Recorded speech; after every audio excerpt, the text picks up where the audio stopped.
What's going on, my fellow rogues? What's going on? It's your boy, the one, the only, Rogue King.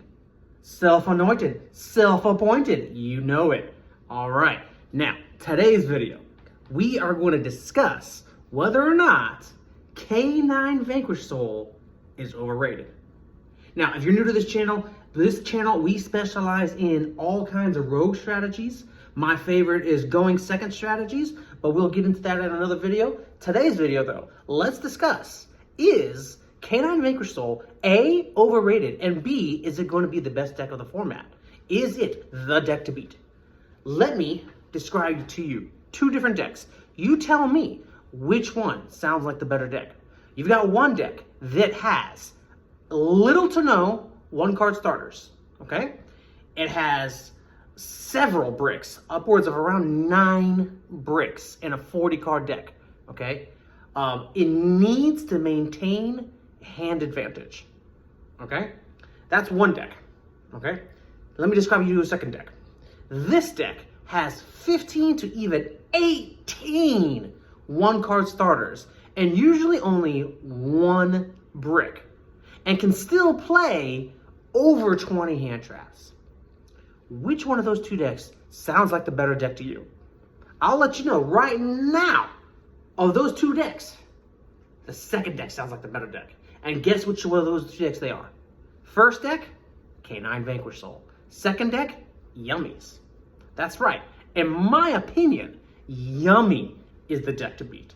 But we'll get into that as well in another video. But first, let's go ahead and continue to discuss what K9 Vanquish Soul does and why it's not the best deck in the room.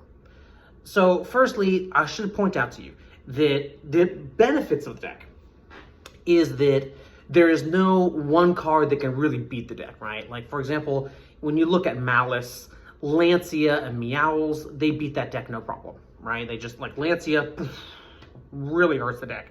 Meowls really hurts the deck. You look at Mitsurugi Ryzeal, you look at Perulia, really hurts the deck. Droll really hurts the deck, right? But there's no such card for, realistically, there's no such card for K9 Vanquish Soul. Basically, any hand trap you play, it can probably play around it, right? If you're a really good player, you know what to do, you can play around the kind of thing, right? That's the advantage of it. The disadvantage is that it has little to no actual one-card starters. It has some quasi one-card starters, some kind of, right? Like, for example, the K9 stuff, right? While technically you could consider them a one-card starter because they don't need any other card in your hand to actually do something, right? In reality, they're not, because they all require you to, require your opponent to do something, right? They require your opponent to have played a card from the hand or graveyard, or they require your opponent to have at least 2 cards in the hand. Things like that, right? And the Vanquish Soul sign is no different. It's also very much like, not really one-card starters, somewhat one-card starters. Like, all the Vanquish Soul cards, they all require you to have different attributes in the hand. And if you don't have those different attributes in the hands, then now all of a sudden the Vanquish Soul cards do much, much, much less, right? So if you get everything going right, yes, the deck is great, right? And also, it can play a lot of hand traps.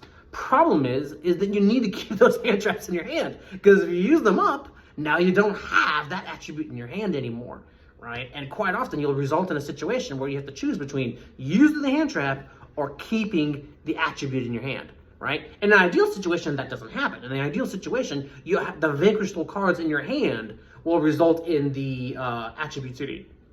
But in mid to late game, that's not going to be the case. In mid to late game, you're going to have much less and less and less and less and less stuff to use. And whatever you happen to have is whatever you happen to have, right?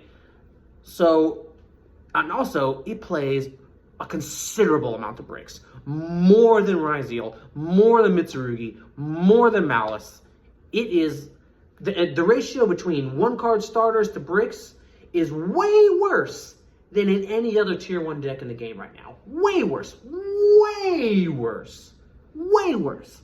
Even if you want to consider the one-card starters that it has to be actual one-card starters, doesn't matter. It's still the way worse ratio out of any of them, right? None of the other decks in the room even play more than a maximum of, like, what, 7 bricks, maybe, if not less. Like my pure Raziel deck, I got it down to 5, right? And that's supposed to be pretty damn good, right? So what can we do, right? Like, why is this deck considered to be the best deck in the room? Well, it goes right back to the reason that I was saying that it can just play through so much, right? If it doesn't brick, it'll play through much. It has a lot of ability to just keep going, right? Your opponent does something, you'll do something in response. Your opponent does something again, you'll do something in response. Over and over and over and over again, right? So for that reason, it sounds like it's a good deck. And also, it has a really good lock that can sometimes backfire. If you know, you know. But in other regards, it's not that good, right? Now, let's compare this to basically any other deck in the room right now, right? Let's look at Mitsurugi Raziel, okay? Mitsurugi Raziel, let's just pretend for the sake of argument that we've gotten the Canine Vanquish Soul side to have the same number of bricks as the Mitsurugi Raziel side. Let's say we got them to be the exact same number, right? Let's just say 7. Let's say 7, okay? Well, guess what? The Mitsurugi Raziel side actually has actual one-card starters, right? In the forms of all the Raziel monsters, plus you've got your Mitsurugi one-card starters, right? Sure, it still plays a lot of bricks, but it has actual genuine one-card starters that are independent of whatever else is in your hand, whatever else is in your graveyard, yada, yada, yada, independent of that, right? Canine Vanquish does not have that, right? And that's just looking at those two decks, right? If we expand the scope to every other top-tier deck in the room, we will find the same thing, that even if we can somehow get it to the exact same number of bricks, which again, I'm telling you, Canine Vanquish has more bricks, but even if we got them to the same number, it's still a result of that the other deck will have better one-card starters. So maybe you could argue that the Canine Vanquish Soul is more resilient when it doesn't brick and has a higher ceiling when it doesn't brick. But that doesn't matter because you'll more consistently get to your engine pieces in any of the other tier 1 decks. And on top of that, they're easier to use, right? What I mean by that is, let's look at okay, we'll go back to Raziels, okay, right? If you top deck an extra Raziel, that's going to be a lot more helpful than your opponent top decking any Canine card, any Vanquish Soul card. If the only card in your hand is an extra Raziel, that will take you farther than any one card in the Canine engine or the Vanquish Soul engine. Period. Period. There is no debate about that one. That is the case. That is physically, factually the case, right? So let's also take a look at Yummies, okay? In my next video, I want to get more in depth on the reason why Yummy is the best deck in the room. But short and sweet of it, right? Yummy plays minimum 15 one-card starters and only realistically 1 brick. That's the best ratio we've seen in a long time, if not ever, right? Sure, you could argue that the ceiling may or may not be higher than some other decks. Let's just say, for the sake of example, that it doesn't have the highest ceiling in the room. I believe it actually does have the highest ceiling in the room. But let's just say it doesn't, okay? Well, okay.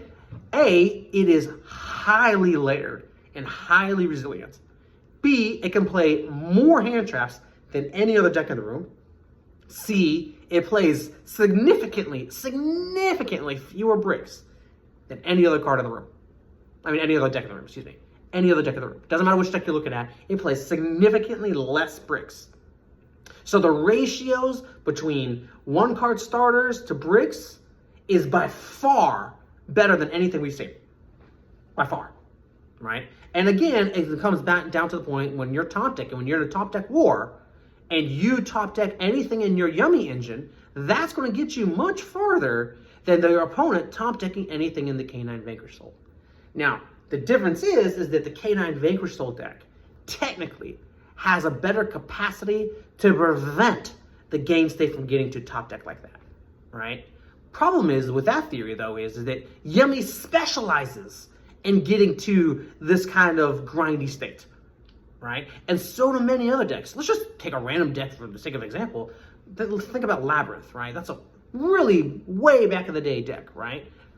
It too specializes in getting grindy situations, right? It specializes in getting more done with less than Canine Vanquish Soul does, right? So when you're facing a deck that's designed to literally get to a situation that your deck fails in, right? Right? If Canine Vanquish Soul does not have as good of a grindy situation as other best decks in the room, right? You're going to lose. You're more likely to lose. I would rather play a deck that A, has more starters, and B, has a better capacity for grind games, right? And with that in mind, there are several decks out there that can do that better than Vanquish Soul. Several decks. The Raziel engine alone does it better, right? Let's look at the Mitsurugi engine. Let's look at Orcists. Let's look at Malice. Let's look at...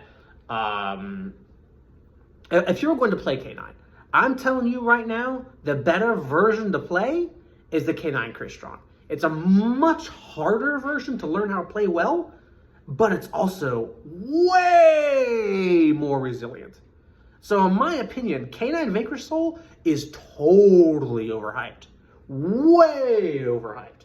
And the longer we get into this format, we're going to find that out, right? Now, I know you might be thinking, but wait a minute, look at the OCG. K9 Vanquish Soul is dominating there. Well, dominating is a strong word. If you actually look at it, it's not winning by all that much more of a margin than other decks are, right? Like, there's plenty of other decks in the room that are doing pretty dang well. It was kind of like the Mitsurugi Raziel format, where, yes, Mitsurugi Raziel was the technical best deck in the room, but plenty of other decks were right there behind it, right? And in this case, what we're going to see is that the difference is that in the OCG, Maxi makes a much bigger difference, right? In the OCG, their Raziel engine is hit much harder, and their Malice engine is hit harder, right? And they don't have the Mitsurugi guards. That's going to make a much bigger difference here. And so in the OCG, their format is different enough in this particular instance that it's not applicable to here, okay? So ignore what you see in the OCG. Ignore it. It doesn't apply here. Watch what happens. The more we get into the format, the more we're going to see Yummy is actually going to win. Mitsurugi Raziel is going to win. Not so much the K9 Vanquish Soul. Yes, I know Euro had Vanquish Soul in the first and second place seats. Got you on that one. Trust me here, that was a fluke. Trust me here, Vanquish Soul, as strong of a deck as it was a fluke. What we're going to see is the best decks in the room are actually just going to be Yummy and Mitsurugi Raziel. Anyways, that's my video for today. Come back to me next time. We're going to talk about how Yummy is actually the best deck in the room. I'm going to show you examples of the reason why. And I'm also going to show you on another video why you should still be playing decks like Mitsurugi Raziel or Pure Raziel, things like that. I'll see you all in the next one video, guys. Stay rogue. You know it. Bye-bye.